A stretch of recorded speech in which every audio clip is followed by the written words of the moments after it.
1947 regresa al Ministerio de Educación, pero esta vez a la sección folclore.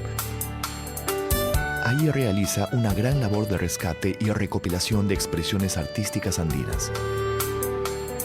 En 1950 concluye sus estudios de antropología y en el ministerio lo ascienden como jefe a la recientemente creada sección de folclore, Bellas Artes y Despacho.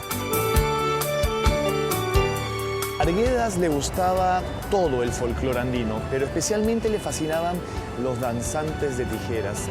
Decía que en los danzantes de tijeras había una resistencia cultural, había una continuidad, como él mismo decía, aquí estamos, aquí somos, una continuidad ante la represión y ante la discriminación.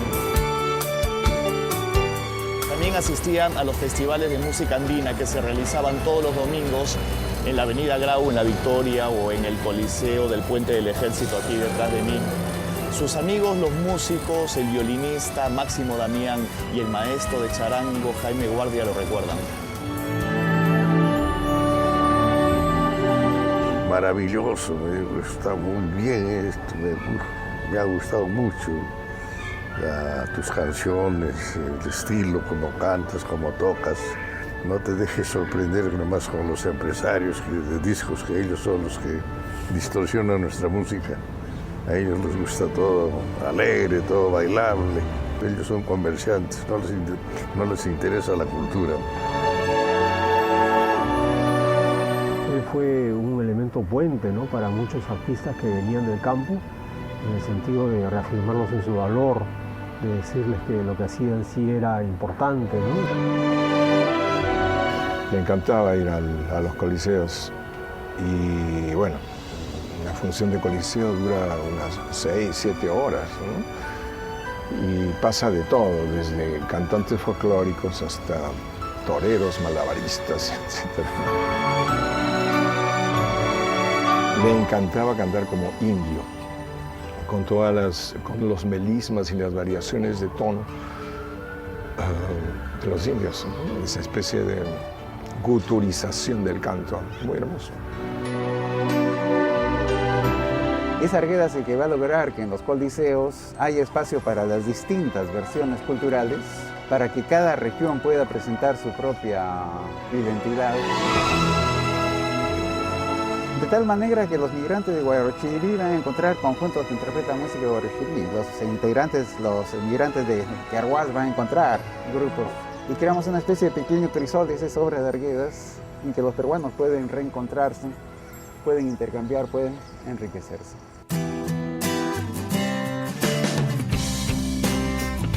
Esta es la plazuela San Agustín, aquí frente a la iglesia San Agustín. En este sitio quedaba la mítica peña Pancho Fierro.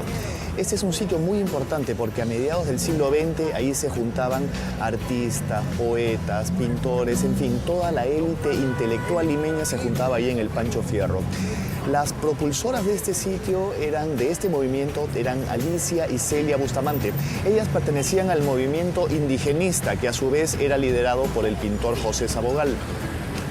Estas dos hermanas eran coleccionistas de arte popular y de artesanía y su trabajo fue muy importante para difundir el arte popular en Lima.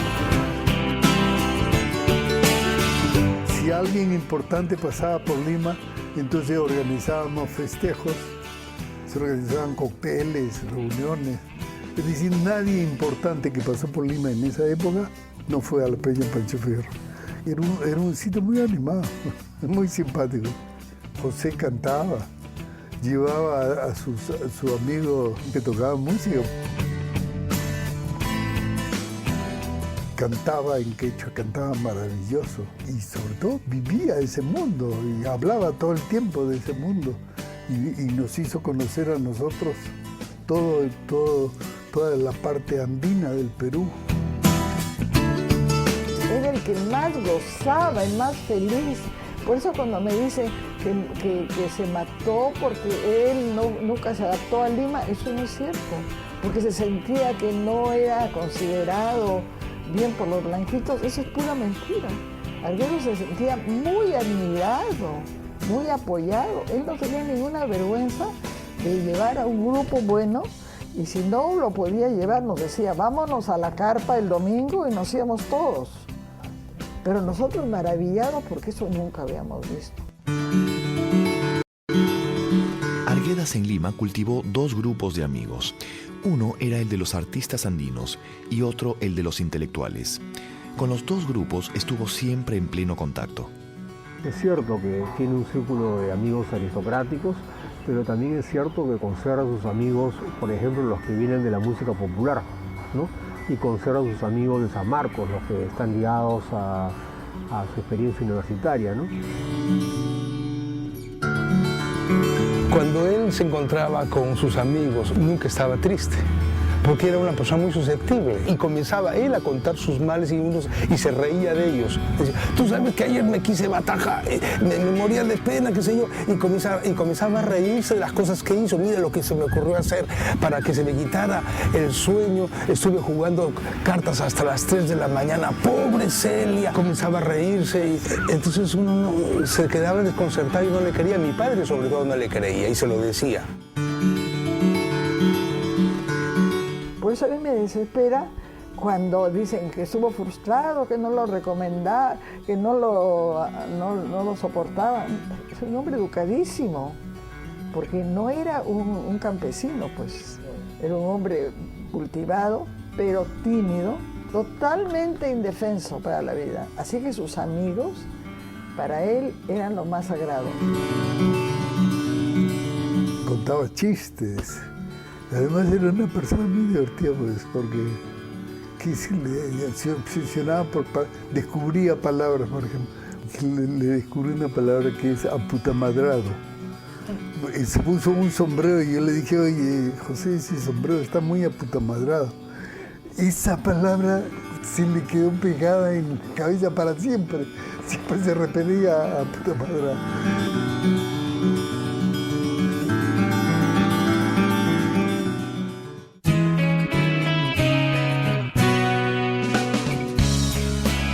Este es el Teatro Municipal de Lima que está siendo remodelado luego del incendio del 98. Aquí se presentó un espectáculo folclórico por primera vez recién a comienzos de los 50 y todo gracias a José María Arguedas, que gracias a sus oficios hizo posible esta presentación. Lo que para ahora nosotros es normal, o sea, ver espectáculos folclóricos en la capital, en ese tiempo era muy raro. No había espectáculos folclóricos en Lima. Era una ciudad que todavía vivía de espaldas a los Andes. Gracias a José María Arguedas pudimos empezar a conocer aquí en la capital un poco de la tradición folclórica andina.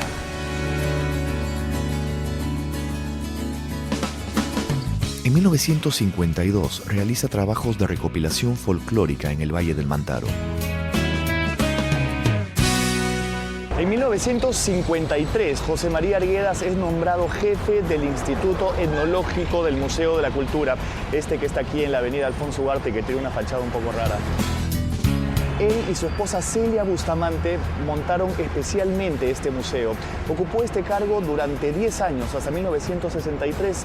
Se dedicó especialmente a estudiar el gran archivo folclórico que había formado años atrás en el Ministerio de Educación.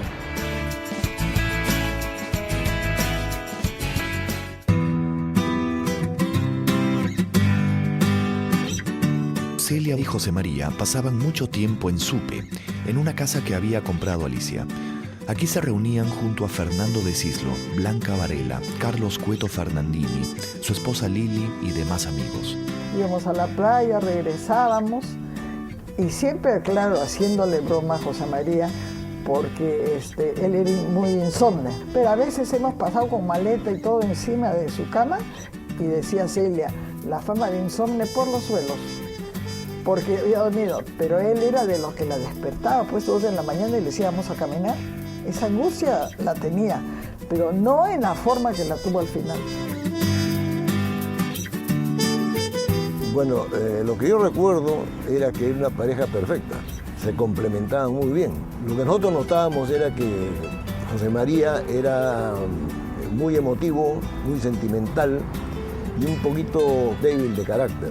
Y Celia era una mujer de mucho empuje, de mucho carácter, y se complementaban muy bien. Sí, era bien maternal con él.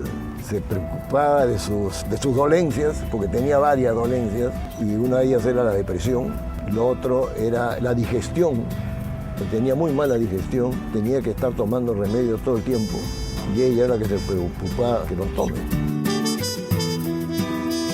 José era como el hijo, y que el hermano, el amante, el novio.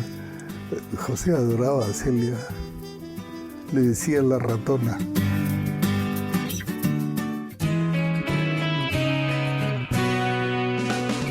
Estos años continúa con sus investigaciones de campo en el Valle del Mantaro. La modernización que observa en las comunidades de ese lugar le devuelve la esperanza en el porvenir de la cultura andina.